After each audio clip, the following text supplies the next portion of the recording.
Since the days of Franklin Roosevelt had so much fallen on the shoulders of one president. And when he faced his country, who looked to him for answers,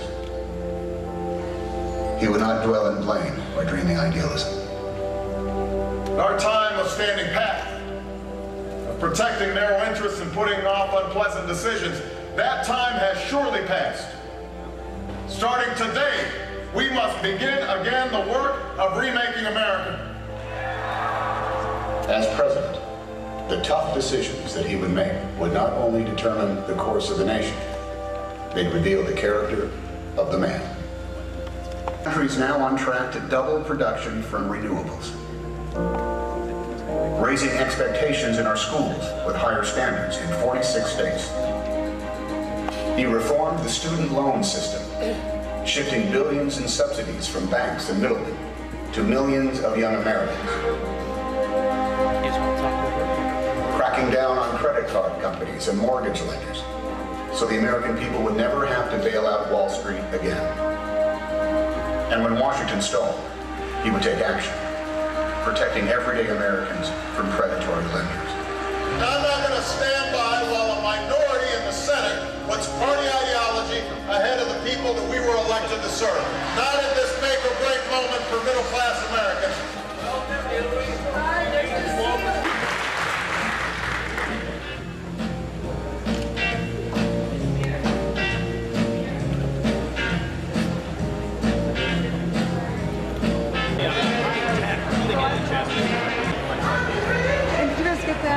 Information first. Great opportunity to speak today. Thanks, Alice, you did a great job. And my sidekick, Renee Dickerson, she keeps me on my toes also, so thanks. I'm going to refer to some notes because I'm not a professional speaker, so I hope you will bear in mind of that. But again, I mentioned my name is Kevin Perkins. Myself and my other half, Kimber Ham, we own a business here in Davenport. It's a small business. It's a cleaning company. It's called Clean Sweep QCA. And she would be here today, but she's at a business meeting actually, growing our business. It's called BNI, and I actually saw one of our other members here today. But you know, we've experienced some growth over the last few months. We're, you know, adding clients every day. We're growing, and things are picking up for us here. And I'm hearing that same sort of anecdotal stories in our BNI meetings. So I think the economy is, you know, upticking. I think that ship that was sinking a few years ago has been repaired. That economic ship has been patched up. It's been turned around, and I think we're heading in the right direction. And good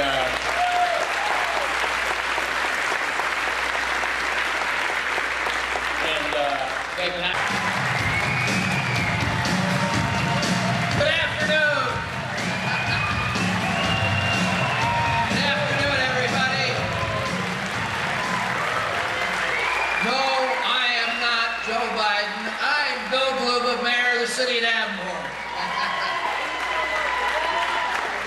And if I look a little tired, I am. I just got off a plane, been traveling 24 hours straight to airports from Brazil up here. And I just an honor to have this chance to be with the Vice President of you this afternoon. We've been down in Brazil. I have been promoting exports to the from here to Brazil, promoting manufactured products that we make in the Quad Cities, including product that is made right here. And you know, Davenport is a global city on the Mississippi River in the heart of America. And you know, we make things, we manufacture products. We have the best workers and the best people in the country and the world who are employed in our industries throughout this area. But you know, things slowed down quite a bit in 2008. Lost a lot of jobs, lost a lot of manufacturing base, but things are finally coming back.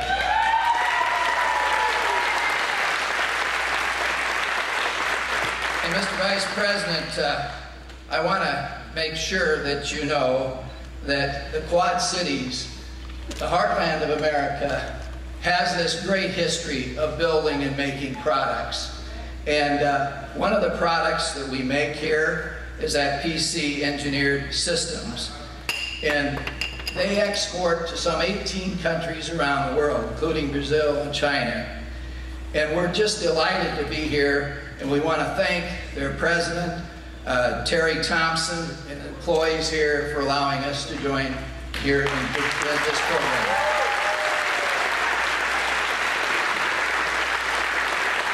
Now I would like to introduce Chuck Park, a machinist here at the plant. Chuck is married, father of 3 children, 3 daughters I might add, and he has a very real and touching story to tell you this afternoon. This is a personal story about his role in his last few years and how things have really turned around in the last 2 years, especially just recently with the manufacturing base being rebuilt and reestablished, Mr. Vice President.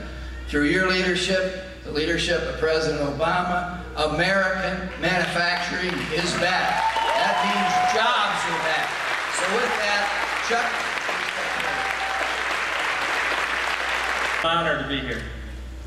My name is Chuck Park, and I am living proof that the manufacturing jobs are still alive and doing well here in America.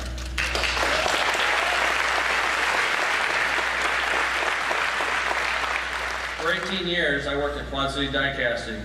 I made everything from lawnmowers to generators to parts for GM and Ford vehicles. But when the recession hit, the company went under in 2009. I was laid off, just like a lot of other people were around here in the Quad Cities. For the next 6 months, my full-time job was looking for a job. I'd get up every morning, send out applications and resumes, just continue to look for a job every day. A little more than 2 years ago, I was hired here at PCT Engineering as a full-time machinist.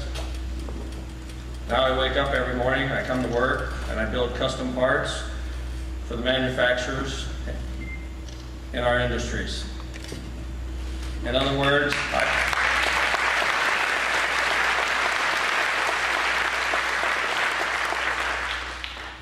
I make things that help other folks make things. And that is why the manufacturing jobs are so important. And that is why President Obama and Vice President Biden understand.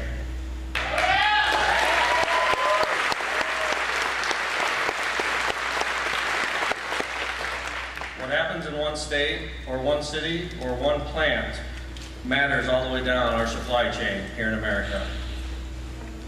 Those jobs that help support our communities, the stores, the shops, the restaurants in which all of us spend our salaries. We are all connected, and we are all in this together.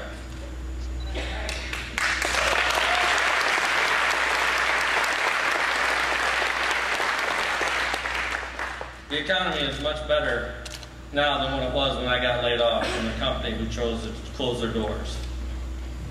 I see it in the job force here in the Quad Cities. I see it in my friends, and some of them are finally finding work again. Some of them took lower paying jobs at the time and now are moving back up into higher positions in the manufacturing industry. I see it here at PCT. We are continually getting busier and busier every day. That is because our customers and their companies are getting busier every day. And we are exporting our parts that we make here at PCT all over the world. I take great pride in my work. I take great pride in my job. And I am honored to be one of the people behind the products that are proudly stamped with "Made in the USA." Vice President of the United States, Joe Biden.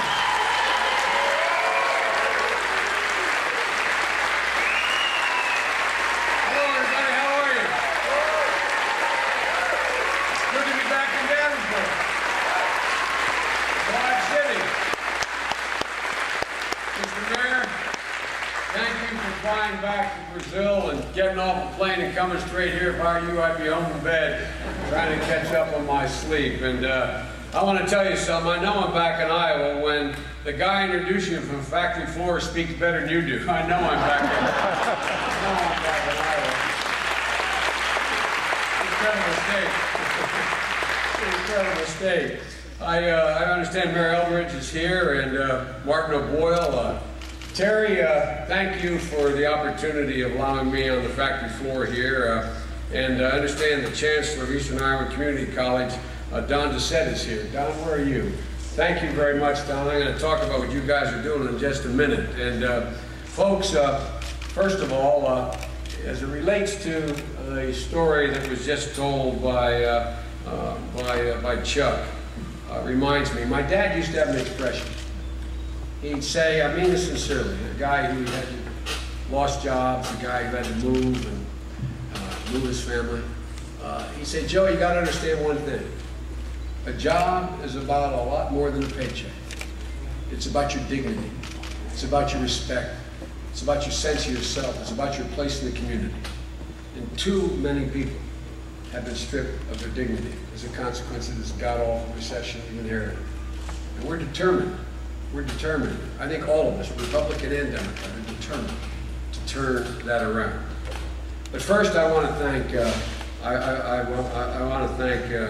Terry, the president of PCT, and I also want to thank the community college for doing what is a remarkable thing that's happening all across America, for partnering with this great company and producing jobs, making sure the skills available match the needs.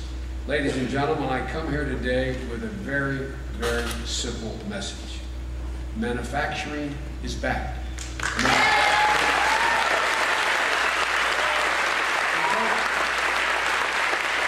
That's not only good news for Chuck and all the fellow workers here on this factory floor, it's good news for America.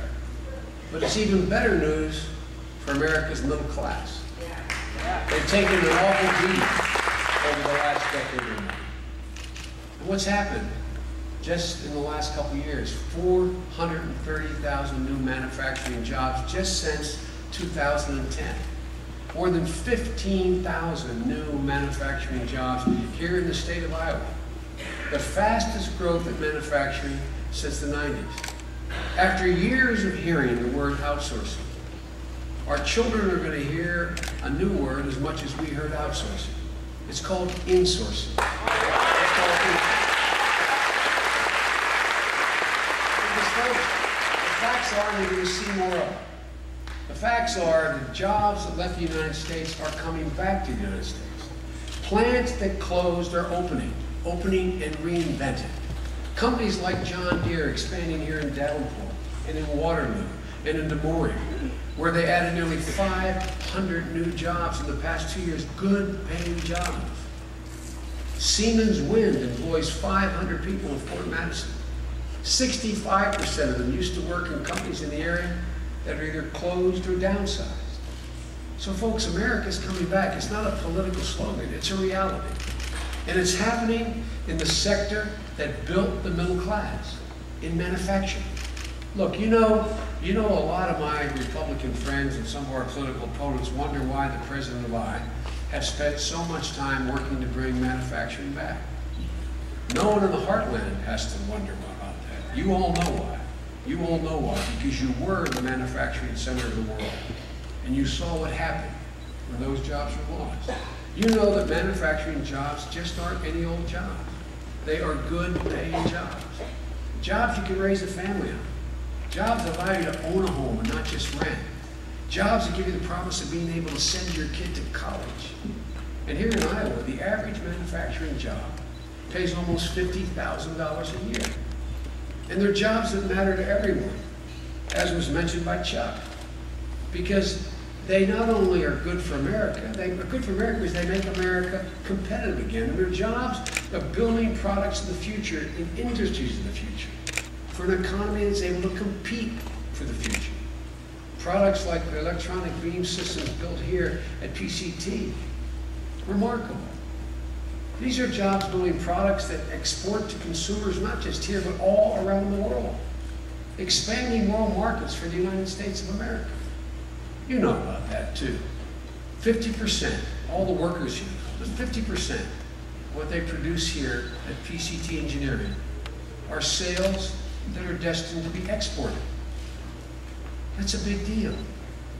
They're jobs that anchor our communities. They're jobs that get the local community moving again. Manufacturing jobs. Manufacturing jobs create more jobs, other jobs. Jobs in diners, hardware stores, schools, police departments. Most importantly, they're jobs that can help rebuild the middle class, which has been battered, and nobody knows it better than all of you. Look, it matters because real growth, growth that is widely shared, the only growth that really matters, growth that is widely shared by everyone in this country, can only happen when the middle class is growing again. When the middle class is growing, everyone does well. The wealthy do very well, as they should. And those who are not wealthy have a shot, a ladder. Maybe they can climb up to change their circumstance. But the middle class will only grow if we build an economy that can support the middle class. And manufacturing is not the only part, but it's a critical part to bringing back the middle class. And no one knows that better than the people of Iowa, who know the essential role that it's not only manufacturing. Look at Iowa and agriculture, and the role agriculture plays in the economic health and well-being of this nation. That's why the President and I are so proud that last year, farm exports reached a record high of $137 billion, $23 billion higher than ever before. That's not only good for the economic well-being of Iowa farmers, it's good for the economic well-being of the entire country.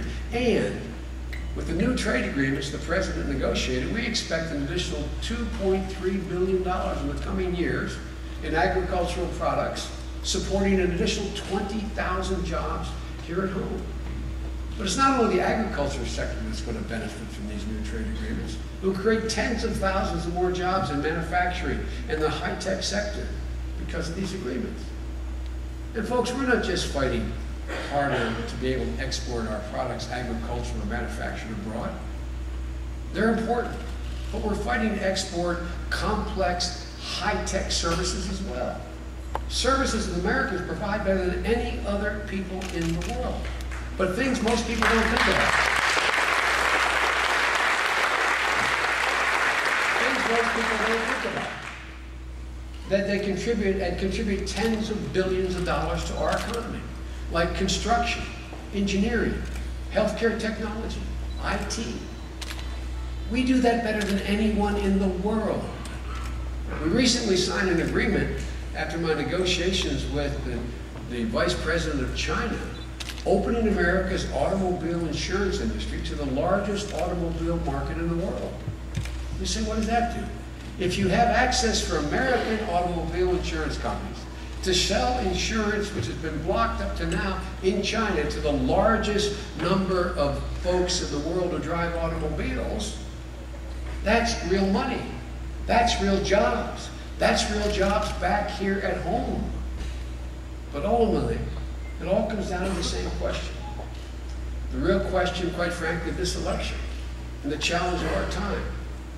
Will we be a country that values the role of workers in the success of businesses and values the middle class in the success of the economy? Or are we going to move backwards to the same disastrous philosophy that rewarded speculators rather than builders? Look, this is the third in a series of speeches I'm giving on behalf of our administration, laying out the stark choices we believe the American people are going to face in November and what's at stake for the middle class. Today, I want to focus primarily on manufacturing because President Obama and I, have been working to rebuild our manufacturing sector and rebuild our country because we think they're one and the same. We don't know how you do one without the other. We don't know how you leave it out, manufacturing and rebuild the country. So let me tell you what we've done, but maybe equally as important, let me tell you what we think we have to do, what more we have to do. When we came into office, the manufacturing sector had been neglected badly and was getting devastated. During the 2000s, before we came in, 5.8 million manufacturing jobs were lost in the United States of America. Right here in Iowa, you lost 53,000 manufacturing jobs. You saw companies like Maytag and Electrolux and many others close shop. Thousands of factories closed down and laid off workers. A lot of them reopened in places like Vietnam, Mexico, China. Quote, cheaper markets. And we were told, how many times have you been told over the last 15 years that America's days as a leading manufacturer in the world had passed? Look, President Eisenhower, where is it written? Where is it written that says our day has passed in anything? The President and I fundamentally disagreed with that proposition. And by the way, it was a widely held proposition. Not just with our friends on the other side, with a whole lot of people. We knew we had to get manufacturing back on its feet again, because for every one of those manufacturing jobs lost, somebody lost their place in the middle class. For every one of those jobs lost. So we went to work, first and foremost, over significant opposition. And with Mitt Romney arguing that we should let Detroit go bankrupt. What we did is we rescued the auto industry. We administered some of the very toughest measures.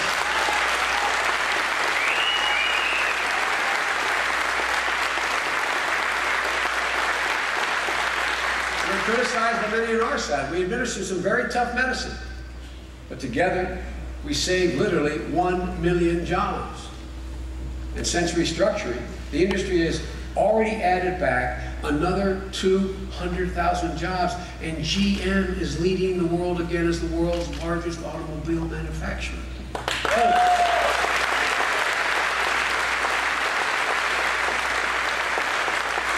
We knew that was essential, but not enough, so we went to work to provide a skilled workforce for companies that have already come back or are bringing their folks back. We met with the leading companies in the world who came to the White House in January. They pointed out to us that right now there are 600,000 manufacturing jobs in the United States that companies who have come back home can't fill because of the inability to match the workers' skills with the need of the companies. So we launched a partnership between what my wife Jill is a community college professor calls the best kept secret.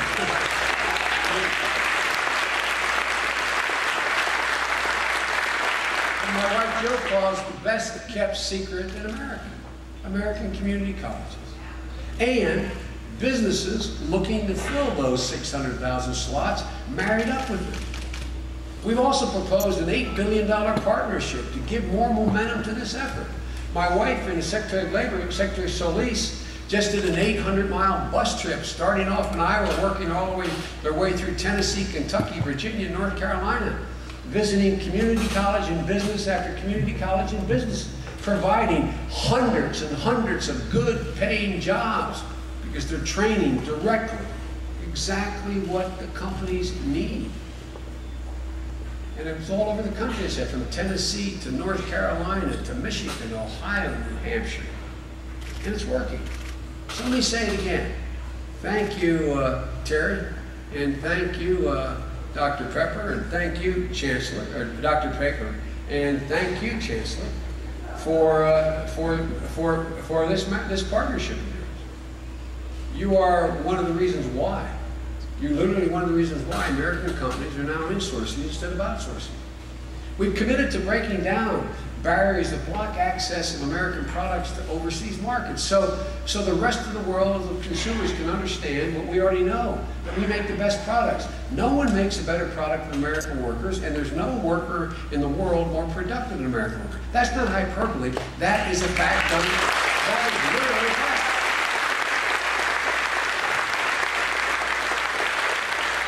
In addition, the President signed and law 3 free trade agreements with Korea, Colombia, and Panama.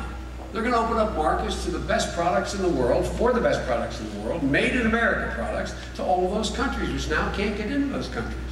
And we're committed to leveling the playing field across the board. To that end, we created for the first time a thing we call the Trade Enforcement Unit, whose sole job is to crack down on countries that pursue unfair trade practices. We don't think that's a trade war. We think that's a fair way to trade. And so just this month, we brought a new trade case against China. China is unfairly limiting American access to so-called rare earth materials that they possess, that are needed by American manufacturers to make high-tech products like electronic vehicles and advanced electronics. We changed the tax code to give a 30% tax credit to a company that builds wind turbines, solar panels, or other clean energy products here in the United States rather than abroad. The result so far is $2.3 billion of new investment in factories built here in the United States of America rather than abroad. Look, we rewarded companies that invest in new plants and equipment right now, if they invest, by allowing them to write off more rapidly the cost of the factory, the cost of the equipment, the cost of their vehicles, so they can expand opportunities. That means more people being hired. The bottom line is, we're changing the paradigm here.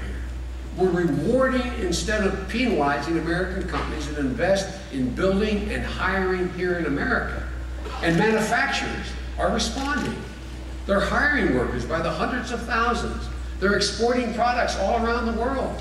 With this added incentive, we're on pace to double, as the President committed to, double American exports by the year 2015. And let me translate what that means. If we double American exports by the year 2015, that creates another 2 million American jobs.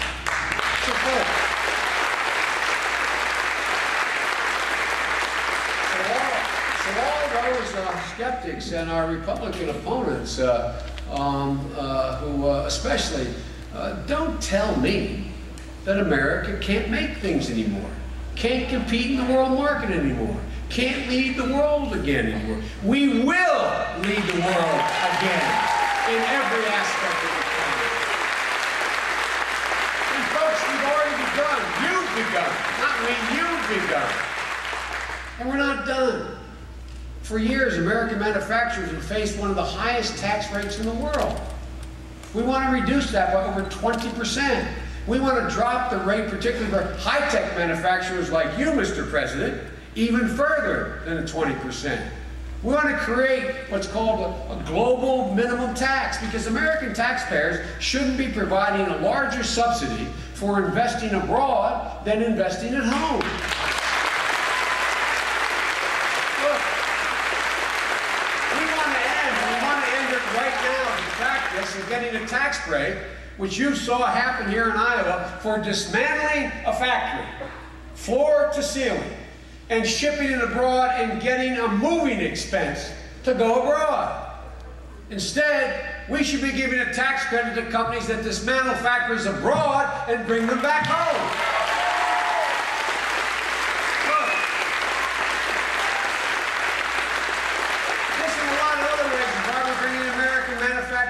And it's how we're going to grow the middle class. Look, folks, conventional wisdom that manufacturing is dead in this country is dead wrong. Dead wrong. And we've got to maintain this momentum. But if you forgive me for saying this, one thing that could bring this momentum to a screeching halt is turning over the keys of the White House to Santorum or Romney. So look, we're both good guys. We're both good guys, and I worked with Rick for a long time. Senator Santorum is the only one of them that's even claiming to care about manufacturing. But his Senate record tells a different story. He voted against any loopholes for companies that move manufacturing jobs offshore, from America offshore. And just like Mitt Romney, when asked if we should have rescued the automobile industry, he said, and I quote, "No, absolutely not." But if Senator Santorum has been inconsistent in what he has said and what he's done, Mitt Romney has been remarkably consistent. As an investor businessman, as the governor of Massachusetts, and now as a candidate for president. Remarkably consistent. And I respectfully suggest consistently wrong. Ladies and gentlemen.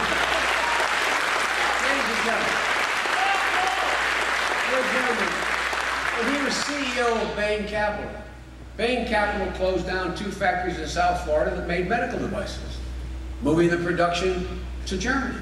They shut down a plant in South Carolina and cut jobs in another one in Rhode Island that made photo albums and picture frames and outsourced production overseas.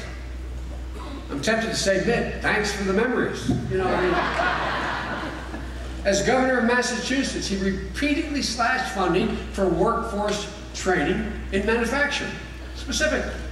And despite the fact that millions of taxpayer dollars were flowing to companies outsourcing state services, like overseas call centers, he vetoed a bill passed by the Massachusetts legislature that would have stopped the state from outsourcing contracts overseas, state contracts. Look, think about it. Massachusetts taxpayer, with a question, this is how it works, with a question about Massachusetts state services, picks up the phone, dials an 800 number, expecting to talk to somebody in the Massachusetts government to get an answer to the question. And instead, he's talking to, or she's talking to someone on the other side of the world. And all of it paid for by his or her tax dollars. I find that kind of fascinating. No, I really mean it. I mean, that's one, when I was told about it, I said, I'm not going to say that till you fact check that for me. But think about it. It's one thing for the local company to outsource a call service, or for the state government to outsource a call service that's set up to answer questions for people in the state about a problem they have with the government, to outsource that, denying folks in Massachusetts the jobs that are attendant to that? Is it any surprise to you that Massachusetts, under Governor Romney, was losing manufacturing jobs twice as fast as the rest of the country? Now, as a presidential candidate, he has proposed a new international tax system that zeroes out taxes for companies that create jobs outside the United States of America. I'm not making this stuff up. Look, we're both, President Obama and Governor Romney, Joe Biden, and whoever the nominee is going to be, we are talking about taxes and the burden on manufacturers. But there's a big difference. Our tax cuts go to companies that create jobs over here. The Romney tax cut goes to companies that create jobs overseas. It's a fundamentally different philosophy from ours. When China was dumping tires into the international marketplace, hurting American manufacturers of tires and their workers, President Obama stepped up and enforced our trade laws and won. Governor Romney at the time called what the president had done protectionism. That's his quote, protectionism. Now, when it's politically expedient, he wants to get really tough on China. Look, it's a different philosophy. Governor Romney's called the President of the United States out of touch, that's a quote, out of touch, for encouraging young people to try to get manufacturing jobs. Out of touch? Romney?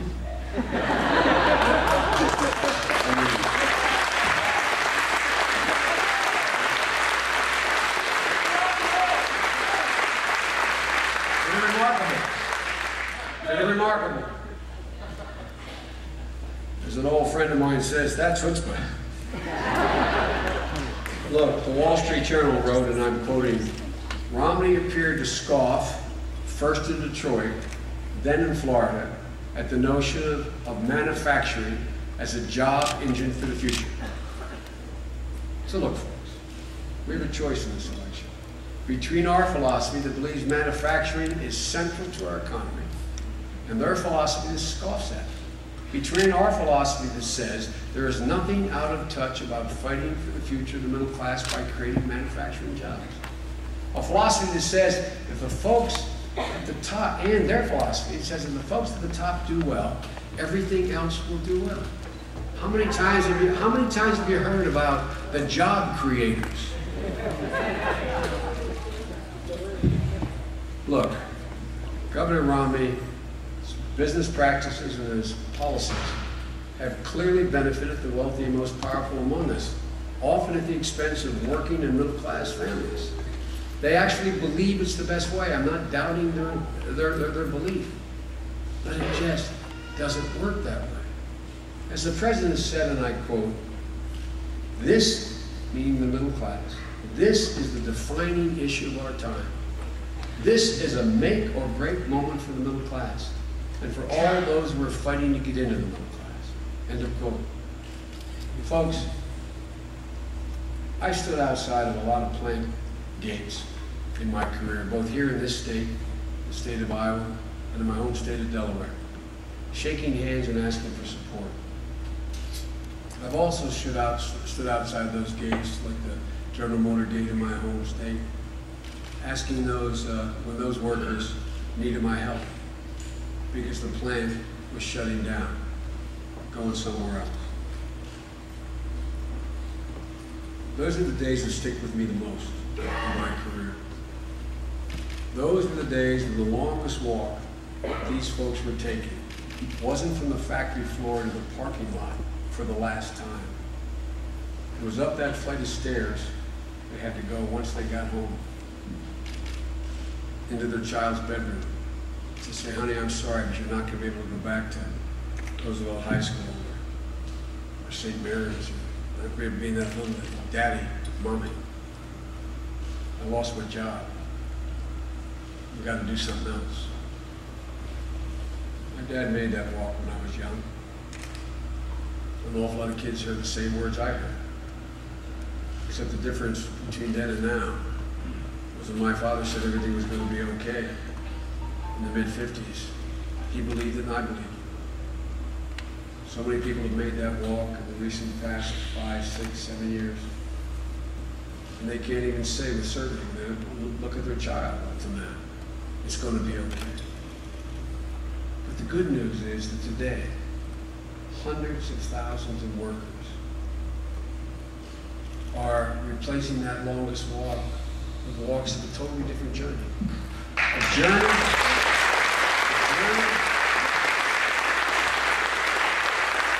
that ends with workers who are able to come home and say, "I've got a job," just like you were.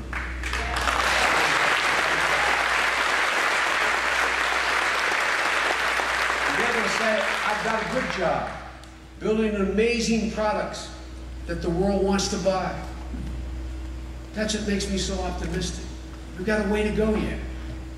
But knowing these journeys are taking place again in the thousands, more of them every single day. Look, some of you know me fairly well. My entire career I've been characterized as an optimist since I got elected as a 29-year-old kid in the Senate. But I got to tell you, I mean it sincerely, I've never been more optimistic in my life about the prospects for America. America today is better positioned than any country in the world to lead the 21st century. Folks, it's not just manufacturing that's coming back. The middle class is coming back. America's coming back. Worker by worker, home by home, neighborhood by neighborhood. The country is coming back. So as my grandpa would say, keep the faith. And thank you. May God bless you all, and may God protect our troops.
Hey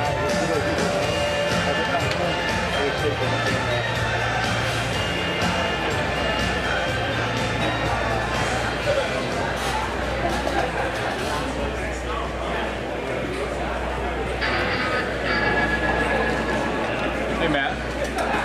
Yeah. If you can ever break away, our guys are ready, so.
Thank you.